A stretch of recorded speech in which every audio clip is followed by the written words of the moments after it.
guys, what's going on? It's Ash here coming at you today in Raid Shadow Legends. Thank you for joining me, guys. Today's video is going to be a fun one. We're going to go over every area of the game outside the potion keeps because I'm not going to open them all with you guys right now in Faction Wars because those are pretty obvious. My best teams in those areas are going to be the best champions that I have of any given faction. However, I will do some strategy, guys, on specific factions in upcoming videos, so stay tuned to the channel.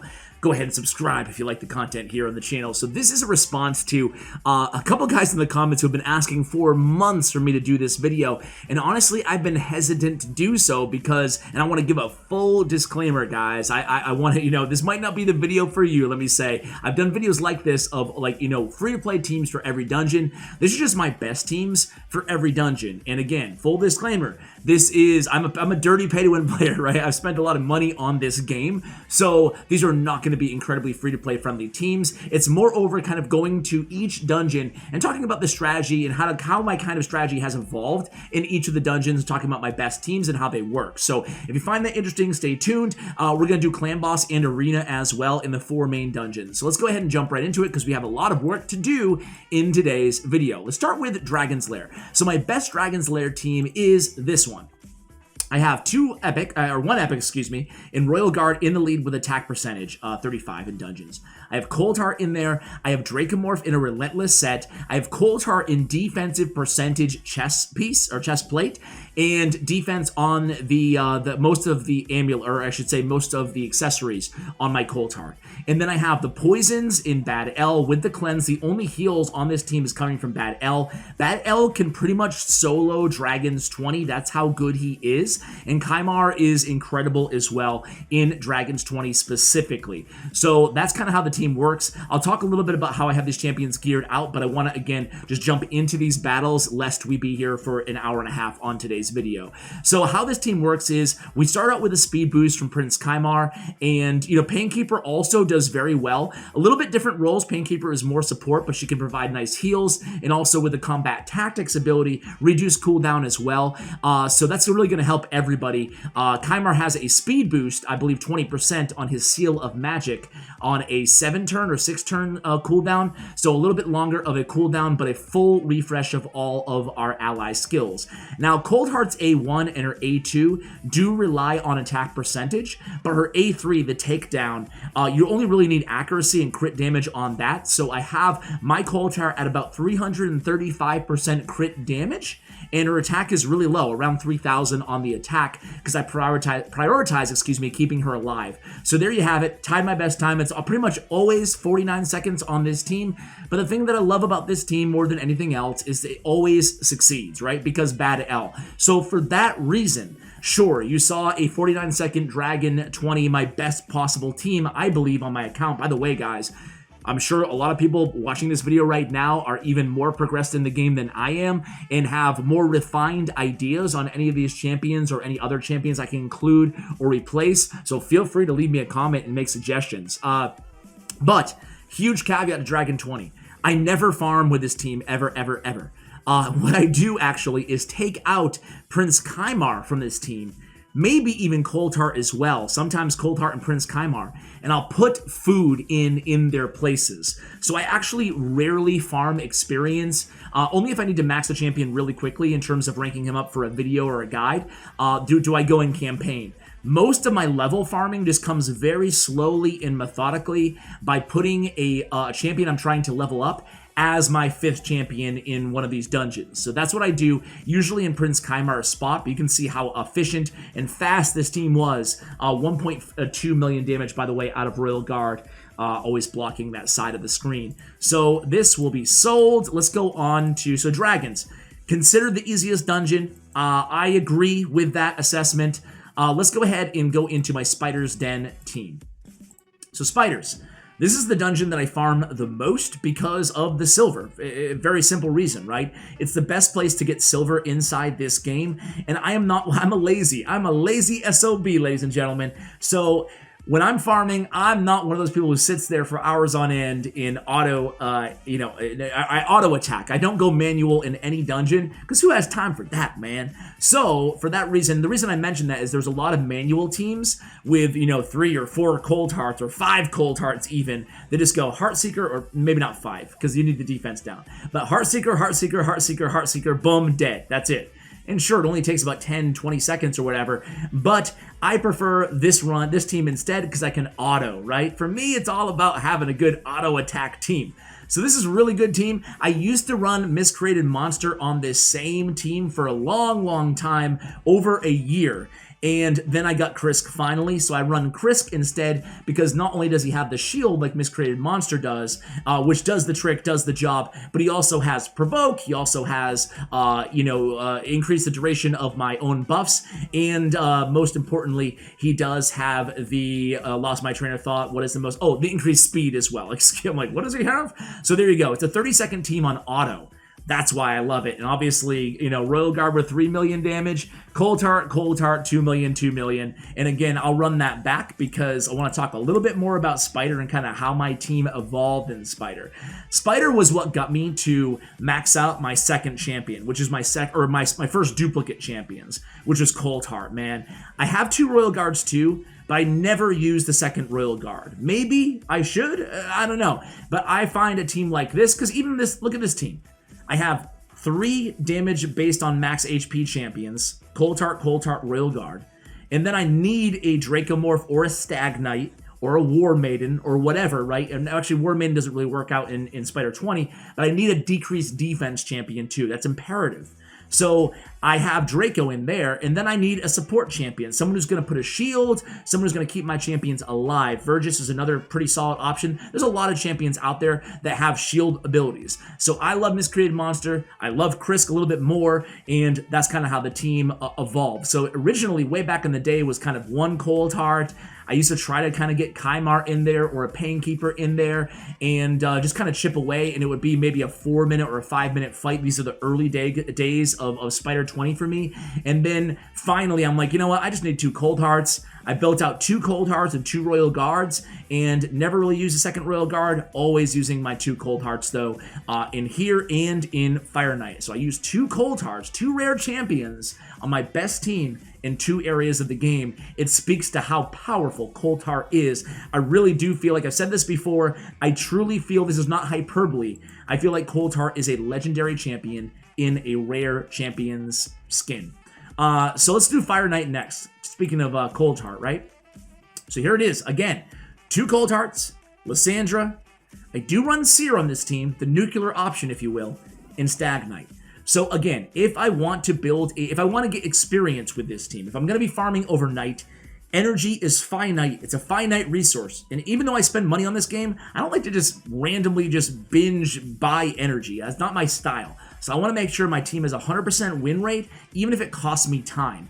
I could run Seer and Mausoleum Mage everywhere in this game because they are insanely fast, and they're really good together. However, it's like a nuclear weapon, right? If you damage it a little bit while you're carrying it to the missile launcher or whatever, you're gonna have big issues. So Seer, proceed with caution. Lysandra is probably the most important champion on this specific team because she has the exhaustion ability, her A2. Maneater has a similar ability, which fully depletes the target's turn meter. That's going to be key. And her Energize, which increases the turn meter of allies by 30%, decreases enemies by 30%. So really important to have turn meter manipulation. That's again why we have 2 Coldhearts.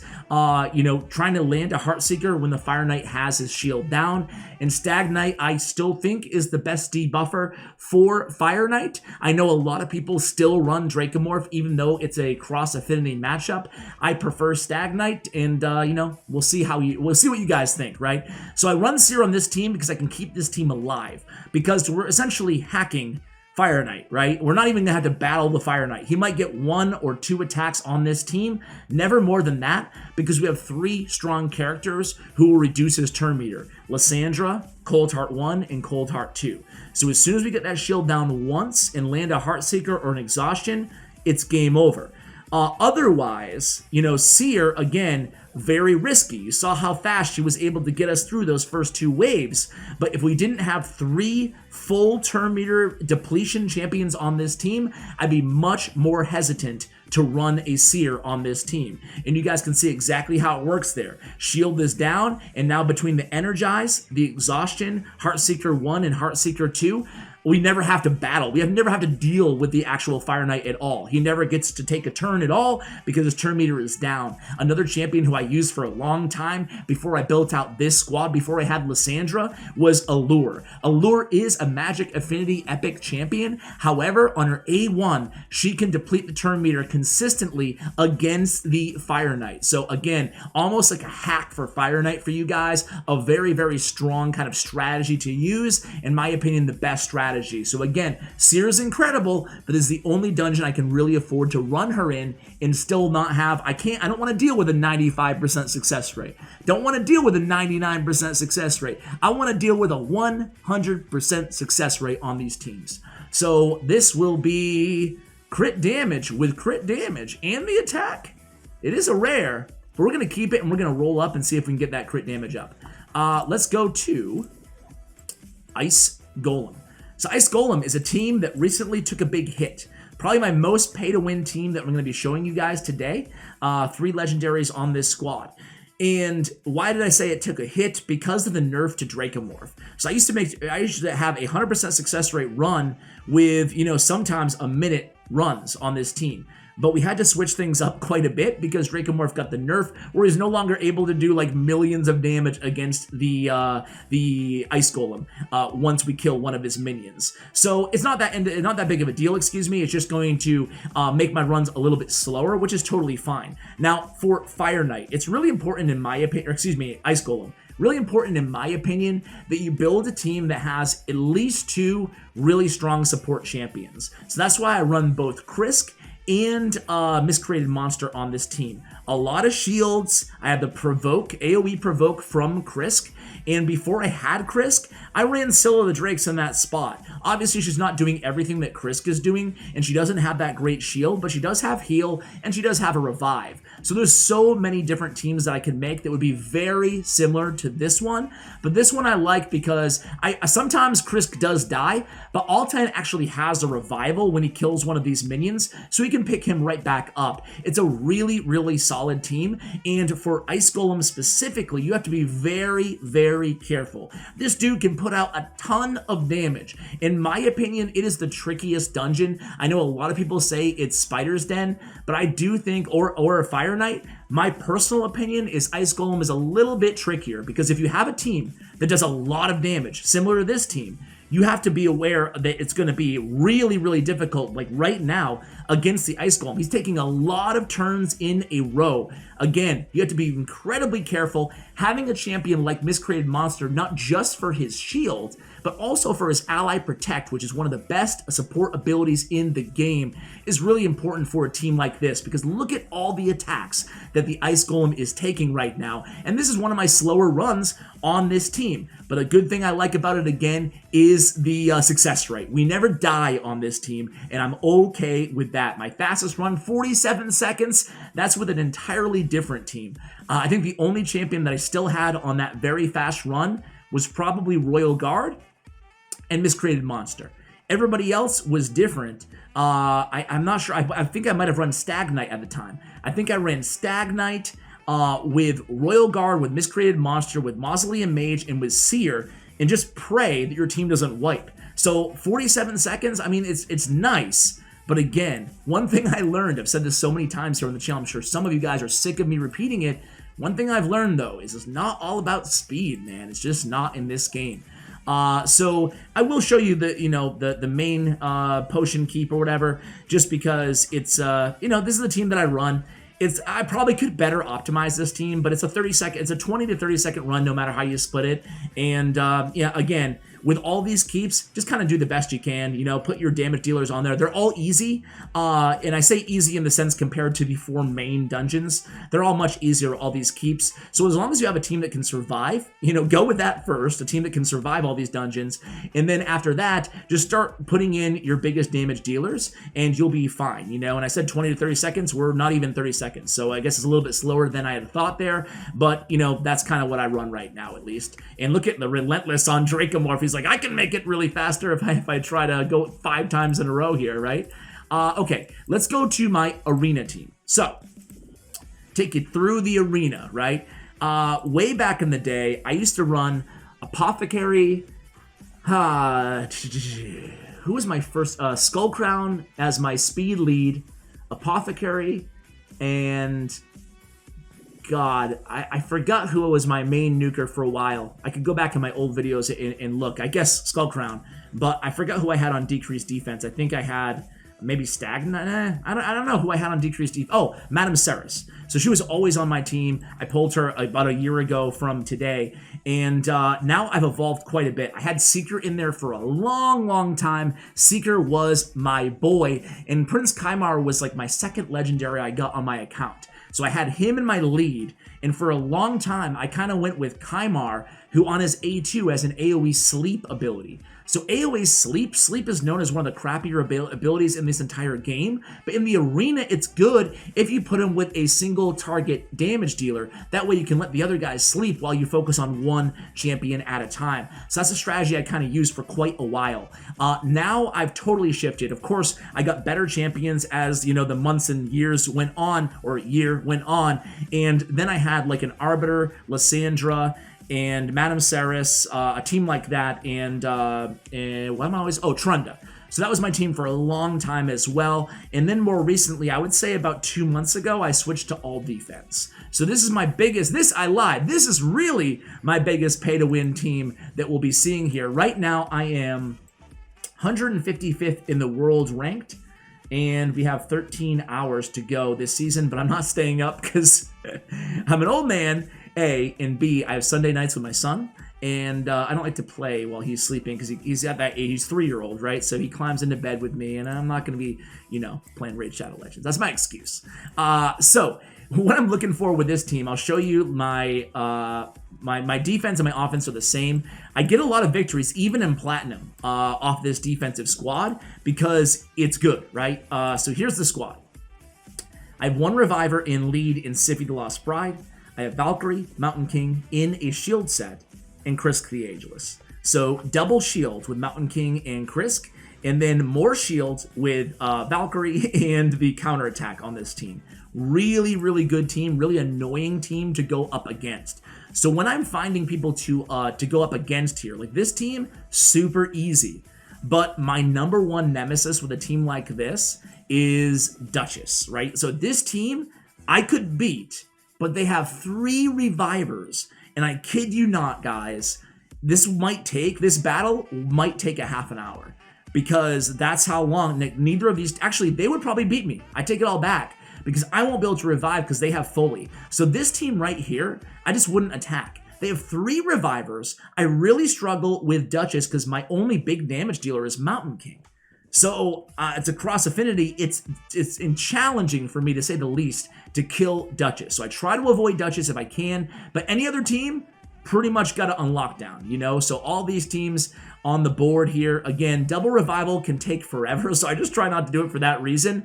But even a team like this should be easy for this squad, because again, they only have 1 reviver, and my team can pretty much withstand any blow possible. So I'll go up against this team here, and you guys can see how it works, but I really love going with a defensive-minded team now, and of course, I can make changes as well. I can put in a Madame Ceres if I'm gonna need to be debuffing the other team. I could put in a Foley of my own if I need it, but you saw, like, the start of the match is always the same. The enemy team always goes first, this team always goes second here, and then it just takes me a second to kind of get into my groove, so to speak. And then Chris starts going, Sify finally will go, and she'll put the buffs on all my champions, the block debuffs, and then it's just a long kind of haul, and I usually put it on auto again. I do most of my arena attacking while I'm at the gym every day. Yeah, I'm that annoying guy, but I consider it a video prep. or work. I consider it work when I'm playing at the gym. But yeah, essentially, this is it. I usually just go on auto, even though it could be done much quicker if I take my arena team like this and just focus on Arbiter, because obviously with the revival, it will be a little bit longer. But, you know, this is how the team works, and it's really, really strong. Now, obviously, you guys don't, probably don't have access to all these champions, but I would really implore you to take your highest base HP character, put them in a shield set, and build an arena team around that champion. I've talked about this in previous videos as well, but I think it's a great strategy because even though this is a pay-to-win team, there's no doubt about it, it's not predicated on only one thing. It's not predicated on how fast is your fastest speed gear. As soon as they started introducing to the game in the shop the buying speed, legendary speed gear and buying epic speed gear for tons of money on a consistent basis, that's when I decided that I'm not going to do speed teams anymore in the arena. I'm going to switch to defense because when they zig, you zag, right? And in all sincerity, again, even though, like I mentioned earlier in this, in this video, even though I spent a lot of money on this game, I'm not that ridiculous, dude. I'm not going to be dropping $60, times 9 or whatever for speed gear packs. And knowing that some people are doing that, and that's cool, man. I'm not judging, but knowing that some people are doing that, I just know I'm never going to be able to compete. I'm never going to be able to compete with that. So I have to do a different strategy. That's how I kind of evolved into where I am right now in the arena. Now, this is my clan boss team. I got to give a big shout out to Deadwood Jedi. He actually made this team for me. Obviously, he didn't invent the team, but he helped me on the channel. An hour-long clan boss video. If you guys are looking for some time to kill this Sunday or whenever you're watching this video and you want to go ahead and check that out, go ahead and do so. It was a fantastic video. We really go into what makes a great clan boss champion, what you're looking for out of a clan boss champion, some unsung heroes that you ought to keep an eye out for, different qualities, different abilities, different buffs, different debuffs that are really important for clan boss, different strategies for different difficulties of clan boss, and so on and so on. And then towards the back half of that video, we started to optimize this team. Again, Dracomorph is in the Relentless set for more damage. He has all damage, attack percentage, attack on every single accessory as well. And then we have Seeker on this squad to keep things moving really, really quickly. All these champions have War Master, 2 Man-Eaters for the unkillable, and a Painkeeper to make sure we keep those cooldowns fresh by 1 turn. So we start out with the Ancient Blood of my first Man-Eater. Sorry, a little lag here. And then we go into the A1 of Seeker. And then we go into the Reset cooldowns, Combat Tactics by 1 turn. And then we go with the Siphon, and then Auto. So guys, I'll come back to you in about 22 minutes or so. And this is the worst affinity, unfortunately. I hit around 66 million against Spirit Affinity, around 62 million against Magic Affinity, around 62 million or so against Void Affinity Clan Boss, and against Force Affinity, we're looking at around 50 million because obviously Dracomorph and Seeker, who do the most damage on this team, are severely kind of handicapped in that Affinity matchup. So guys, I'm going to go ahead and get a drink and be back to you guys again in 20 minutes. I'll cut here. All right, guys, and here we go. 19 minutes later, the turn count 50 about to go down, and it looks like we're going to be right around 52 million damage to the Ultra Nightmare Clan Boss. So those are the teams, guys. Hope you enjoyed this video. Again, really appreciate you guys watching all the way until the very end. Let me know if you want to see, maybe I could kind of put together my best teams. I've already done best teams of all rares, but maybe best teams of all epics, or maybe, I don't know. I'm trying to think of something else that I could do in terms of all dungeon type content. Let me know if you have any ideas in the description below or the comments below. Guys, thanks so much for watching, and as always, take care, guys.